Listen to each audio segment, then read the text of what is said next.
नमस्कार मंडळी, मी आहे विशाल आणि मी आहे भूषण.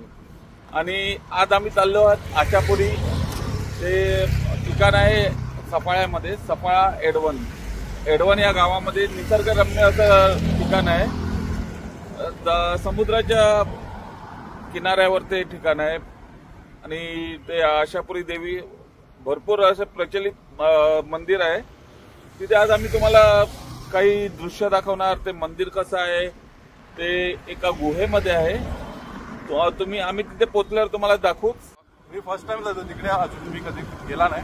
बघूया कसं आहे. आशापुरी मंदिर जे आहे सफाळ्यामध्ये एडवन गाव आहे, त्या एडवन गावामध्ये आहे.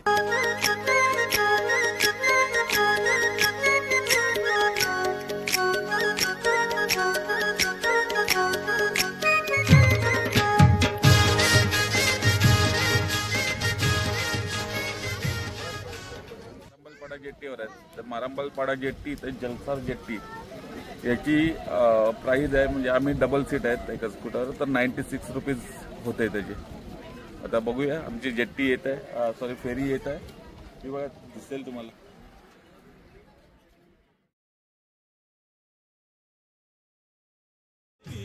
कोली सोरिल्या डोली र मुंबईच्या किनारी, अगो मार्किन कोली हनलन गोली गचल जाऊ बाजारी. हाय कोली सोरिल्या डोली र मुंबईच्या किनारी, अगो मार्किन कोली हनलन गोली गचल जाऊ बाजारी.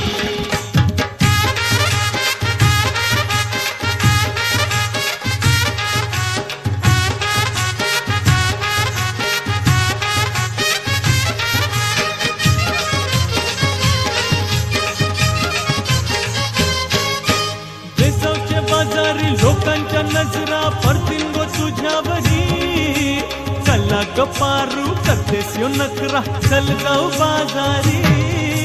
वेसावच्या बाजारी लोकांच्या नजरा पडतील गो तुझ्यावरी, चला ग पारू करतेस यो नकरा, चल जाऊ बाजारी. चल ग पारू आयली ही हिरो, कर बाजारची तयारी. फायनली आपण पोहोचलेले आहेत आशापुरी या ठिकाणी. पुढे थोड्या पायऱ्या आहेत, त्या चढून आपण जाऊ. जास्त नाहीत, थोड्याच आहेत. या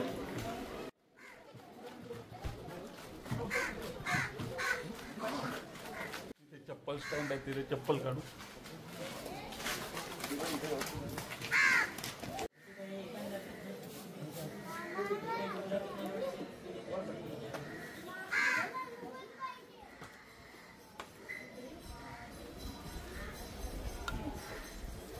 हे एक मंदिर आहे इथे आपलं.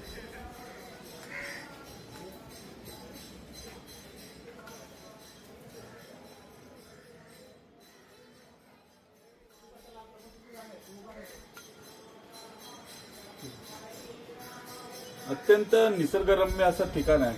तुम्ही पाहू शकता माझ्या मागे पूर्ण असं अरबी समुद्र तुम्ही बघू शकता आणि एकदम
अरे मी येते, तू खाली बसायची, खाली बसून जायचं.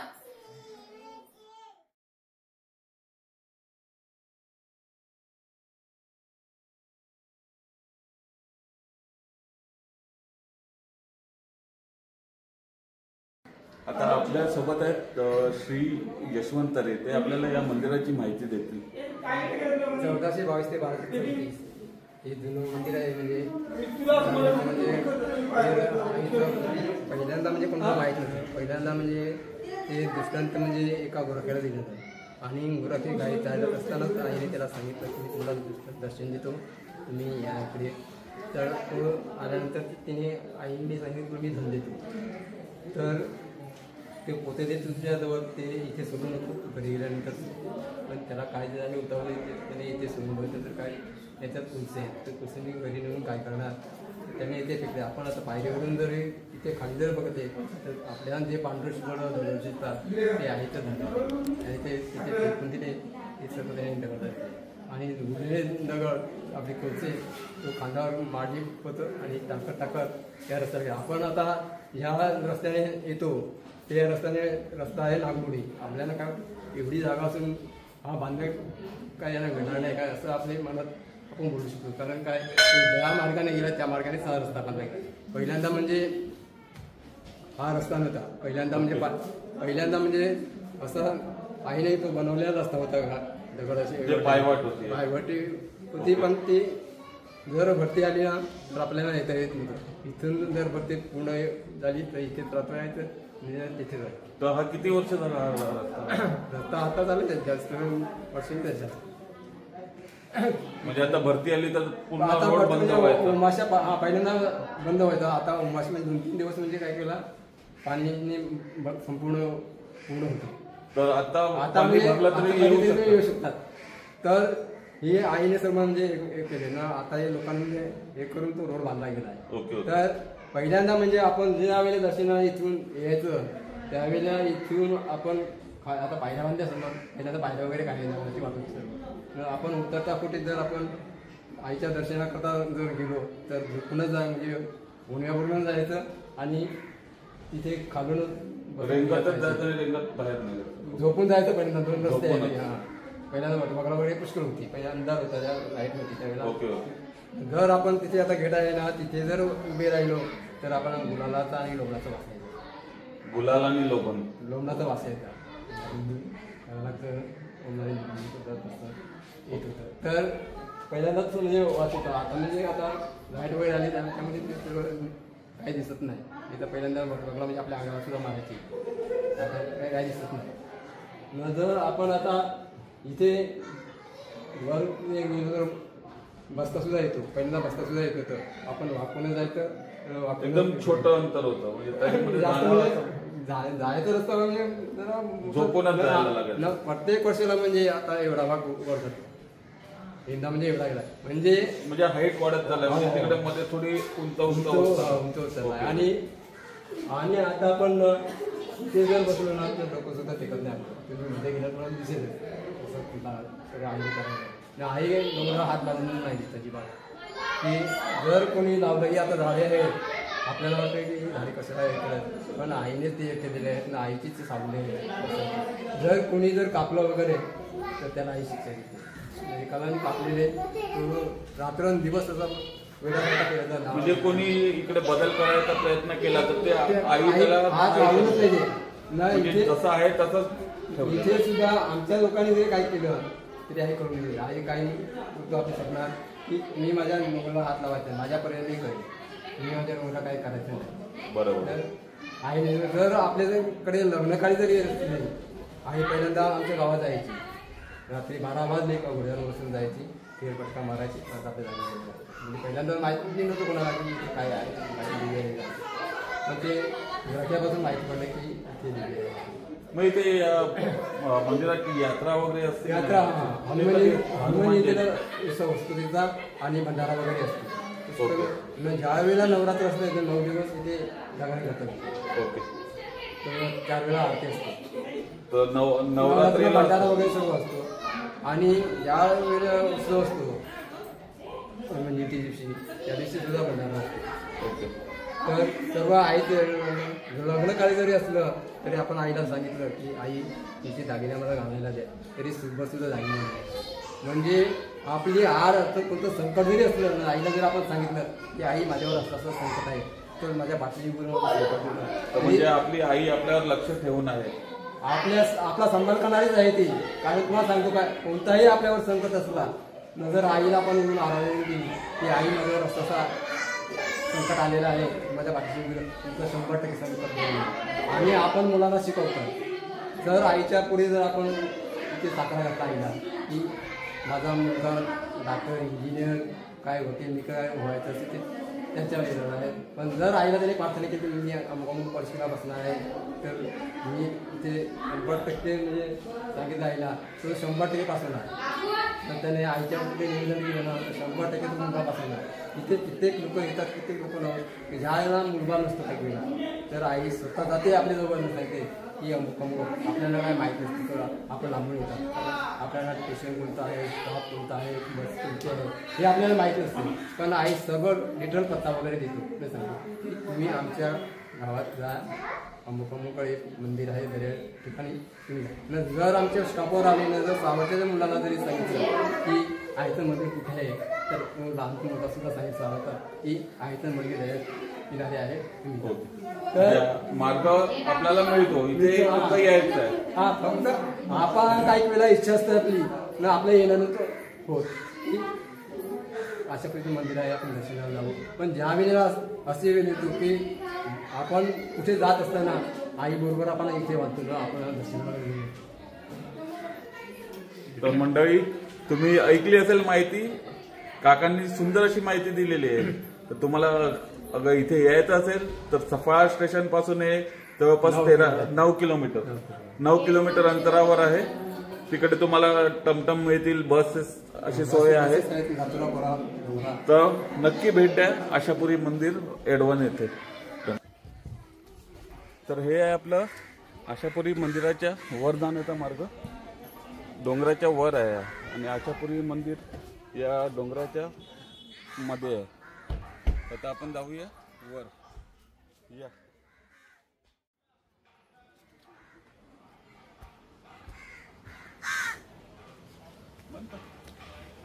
कशाला चल.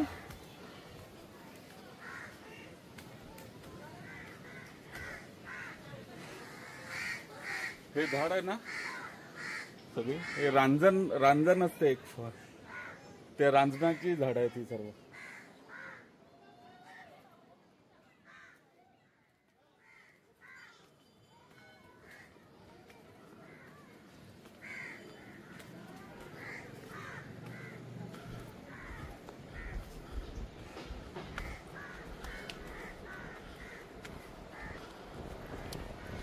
भाई साहब, हा नजारा तुम्ही किती पैसा घालवला तरी असा नजारा तुम्हाला बघायला भेटतो.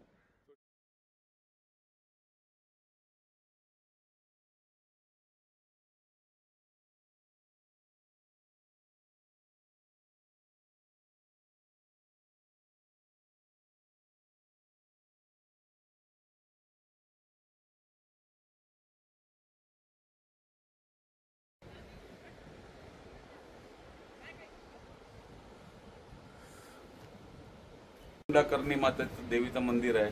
आता आपण तिथे दर्शन घेऊ.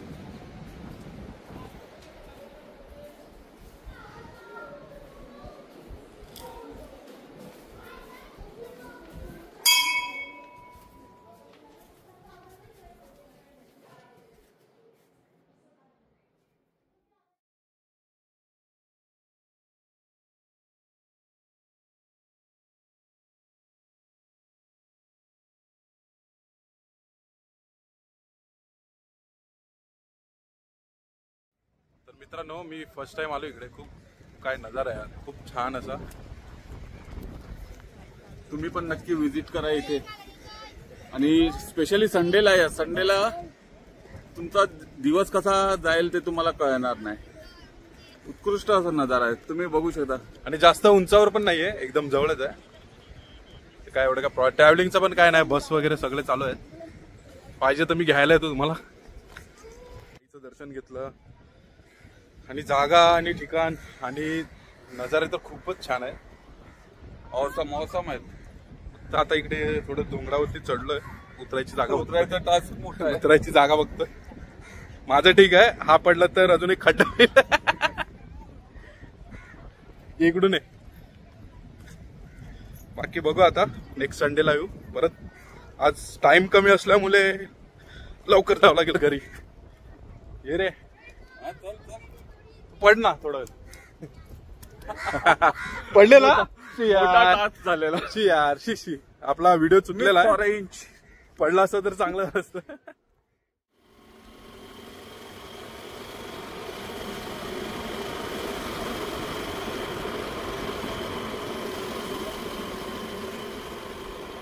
स्वयंभू शिव मंदिर.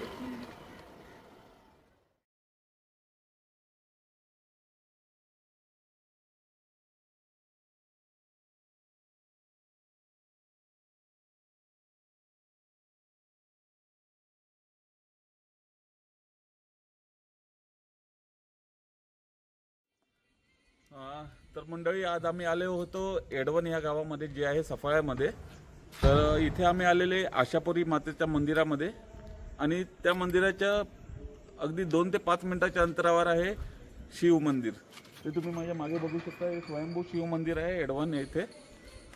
इथे म्हणजे आम्ही सुंदर असे क्षणचित्र टिपलेले आहेत आणि व्हिडिओज आहेत. ते तुम्हाला दिसतीलच व्हिडिओ जेव्हा पब्लिश होईल तेव्हा. धन्यवाद आणि पुन्हा भेटू पुढच्या ब्लॉगमध्ये. लाईक करा, शेअर करा, सबस्क्राईब करा. थँक्यू. अजून काय नाही.